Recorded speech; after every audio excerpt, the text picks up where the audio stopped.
Abra sua Bíblia em 1 Pedro, primeira carta de Pedro, capítulo 5.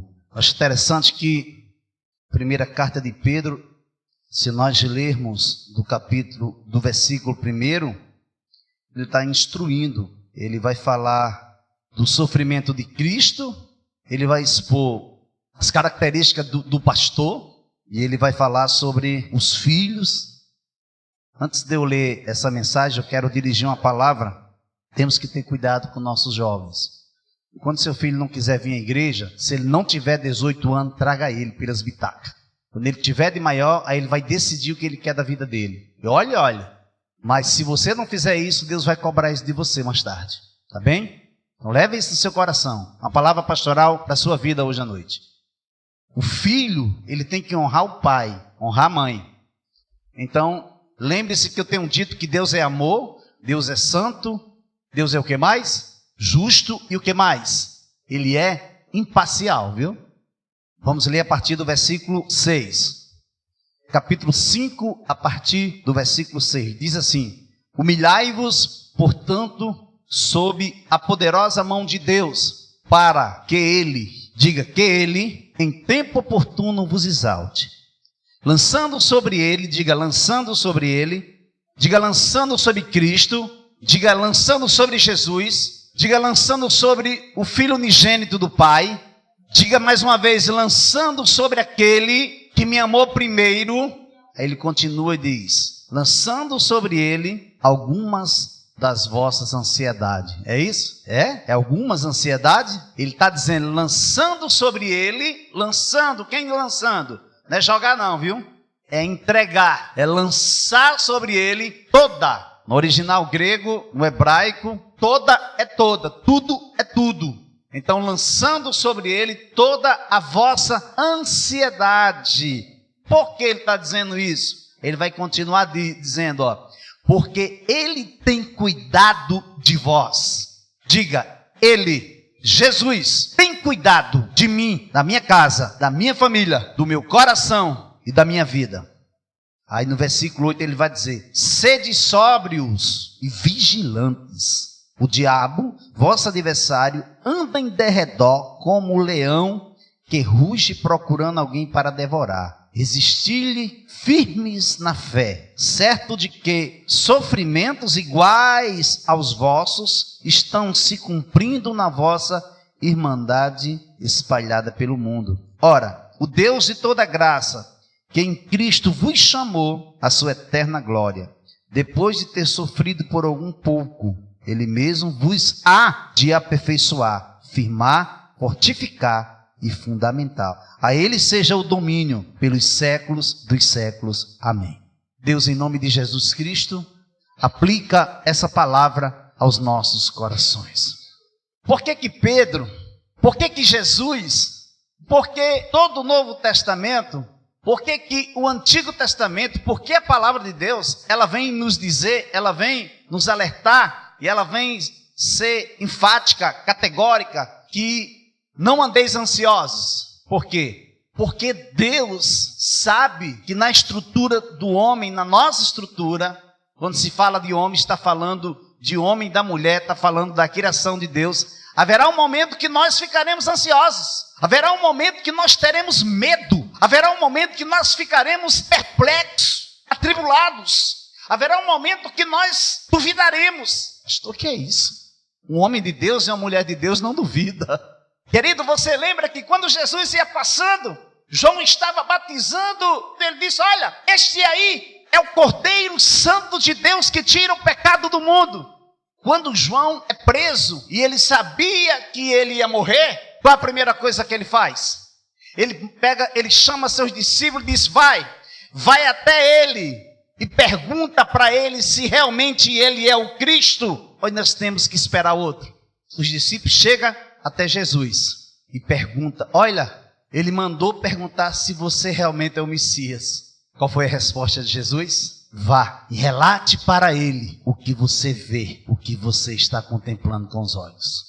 Então haverá um momento que você vai temer, haverá um momento que você vai até duvidar, haverá um momento que você vai querer descontinuar. Mas deixa eu dizer uma coisa para você, Nem sempre vai ser fácil para você fazer o que é certo. Nem sempre vai ser fácil para você cumprir a vontade, permitir que a vontade de Deus se cumpra na sua vida. Porém, Paulo diz que foi arrebatado ao terceiro céu, não sabe se no corpo ou fora do corpo. Ele diz que ele viu coisas inefáveis, ou seja, coisas maravilhosas, coisas indizíveis. Quando ele diz que ele viu coisas indizíveis, ele está dizendo que são coisas que ele viu com os próprios olhos, que no vocabulário humano, no vocabulário dele, e olha que ele era uma pessoa culta. Ele disse que não existia palavras para descrever o que ele viu no terceiro céu.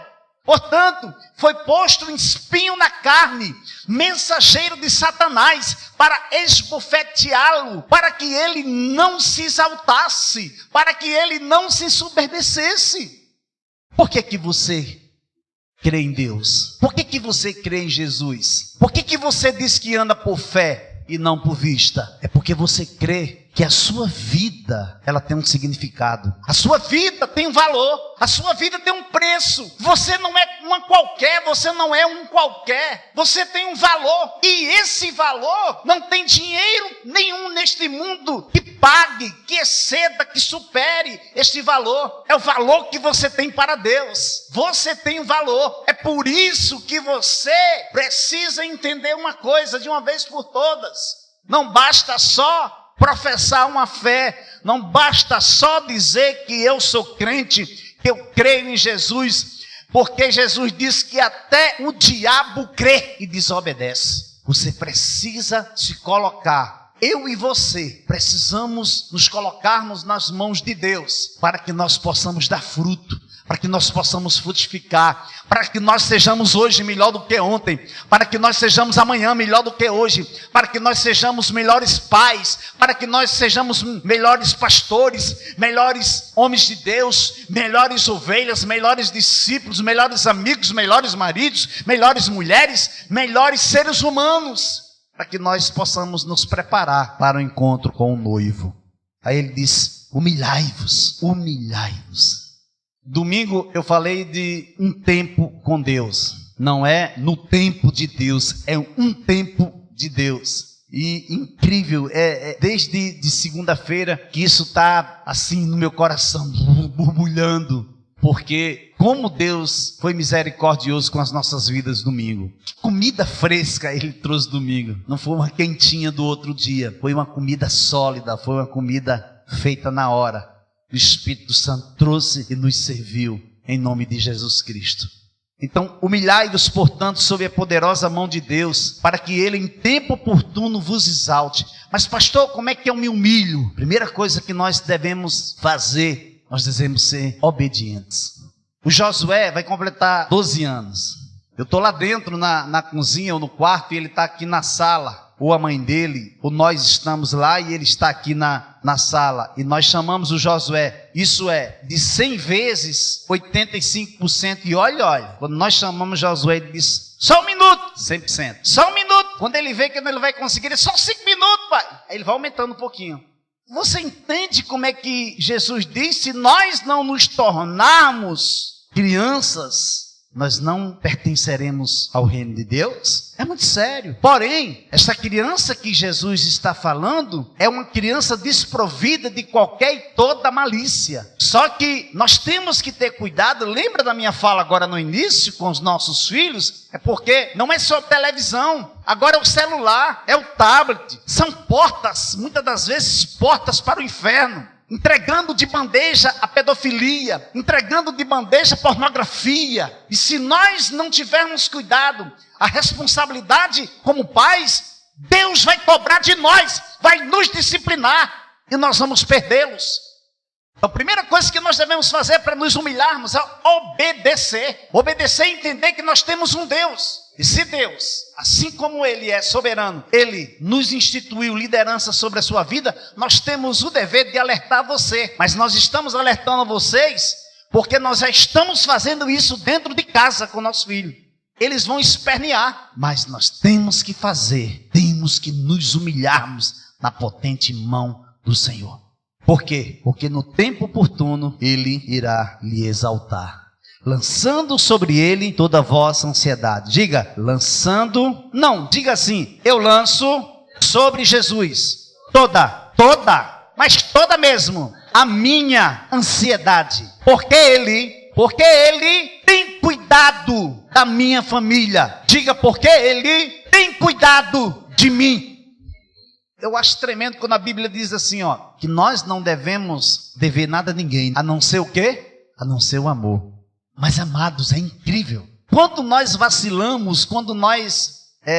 Quer ver você perder a razão? Alguém está pisando no seu pé, pisa no seu pé hoje, e você está cheio de Cristo, cheio de Deus. Aí você suporta. Você ainda diz assim, glória a Deus. Aí você ainda diz assim, misericórdia. Aí você suporta. Aí você vai. Mas interessante, no dia que você andou um pouco assim de banda e esqueceu de cobrir, de esconder o botão vermelho, aí a pessoa vem e toca no botão vermelho. A partir de aí você passa a ser o agressor. Você perde toda legitimidade. É incrível, porque você não permaneceu devendo o amor, porque você não continuou entendendo que o diabo está andando ao seu derredor, andando, ungindo, fazendo um som que você desconhece. E olha, às vezes esse som se torna até agradável, procurando alguém para devorar. Aí Pedro diz assim, resisti-lhe firmes na fé, certo de que sofrimentos iguais aos vossos estão se cumprindo na vossa irmandade espalhada pelo mundo. Mas pastor, o que é que ele está dizendo? Ele está dizendo, você está passando por tribulação? Quem está passando por tribulação aqui, por favor? Quem está sofrendo aqui, levanta a mão assim, por favor, levante. Adversidades. Sabe o que é que Pedro está dizendo? Igual a você, neste momento, espalhados pelo mundo afora, pelos continentes, irmãos seus que estão passando a mesma coisa ou piores do que você está passando. O que é que ele está dizendo? Você não está só. Porém, se você lançar sobre ele a tua ansiedade, sabe onde é que você estará? Você estará à sombra do Onipotente.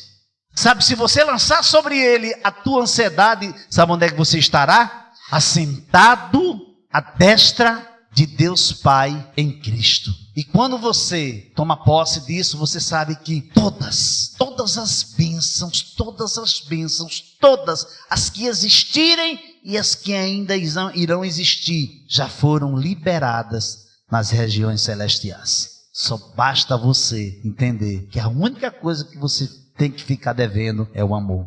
Mas por quê, pastor? Porque ele te amou primeiro, não foi você que o amou. Fique certo que não foste vós que me escolhestes, eu escolhi a vós. Amém? Aleluia?